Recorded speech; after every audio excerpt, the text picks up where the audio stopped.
इस देश में रेप या बलात्कार जैसे घटनाओं को अंजाम देना कोई बड़ी बात नहीं है, लेकिन अगर आप देश की किसी भी राजनीतिक पार्टी से जुड़े हुए हैं तो ये काम आपके लिए और भी ज़्यादा आसान हो जाता है। रेप जैसे मामले कोई राजनीति करने का विषय नहीं है, पर फिर भी इस देश के तमाम नेता जो अपने आप को सुप्रीम समझते हैं, वो हमेशा रेप जैसे घिनौनी घटना को अंजाम देने वाले अपने पार्टी के कार्यकर्ता को बचाने की भरपूर कोशिश करते हैं।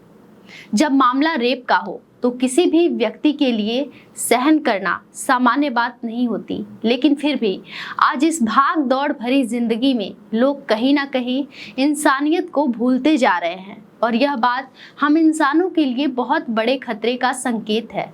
भारत देश को लोग अतिथि देवो भव के लिए जानते थे, लेकिन बीते कुछ सालों से जिस प्रकार से हमारे देश के कोने कोने से लगातार बलात्कार और रेप जैसी घटनाएं सामने आ रही हैं, उससे तो यही लगता है कि बहुत जल्द ही यह देश अपराध और रेप के मामलों में दुनिया में नंबर 1 पर आ जाएगा।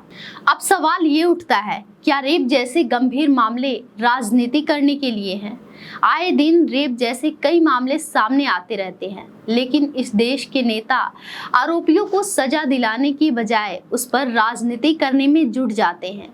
एक ऐसा ही मामला सामने आया है जिसे लेकर इन दिनों हमारे देश के कुछ महान नेता राजनीति करने में जुटे हुए हैं। पूरा मामला क्या है बताएंगे आगे इस वीडियो में। नमस्कार, मैं शशि और आप देख रहे हैं देश नीति। देश नीति, केवल सच्ची और पक्की खबरें। अयोध्या में एक लड़की के साथ गैंग रेप हुआ है। अयोध्या गैंग रेप भी हाथरस, उन्नाव और कठुआ जैसे ही जघन्य अपराध है, इसलिए राजनीति भी वैसे ही जमकर हो रही है। यूपी में विधानसभा की 10 सीटों के लिए उपचुनाव होने हैं, जिनमें अयोध्या की मिल्कीपुर सीट भी शामिल है। मिल्कीपुर विधानसभा सीट फैजाबाद से अवधेश प्रसाद के लोकसभा पहुंच जाने की वजह से खाली हुई है और इसलिए उपचुनाव होना है। लोकसभा चुनाव के नतीजे आने के बाद से ही अवधेश प्रसाद अयोध्या के सांसद के रूप में राष्ट्रीय राजनीति में छाए हुए हैं।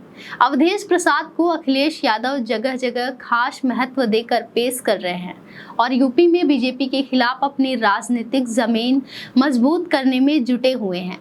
मुश्किल तो तब खड़ी हो गई जब अयोध्या गैंग रेप के आरोपी मोहित खान को बीजेपी सपा नेता अवधेश प्रसाद का सहयोगी करार देते हुए समाजवादी पार्टी का नेता होने का दावा किया है।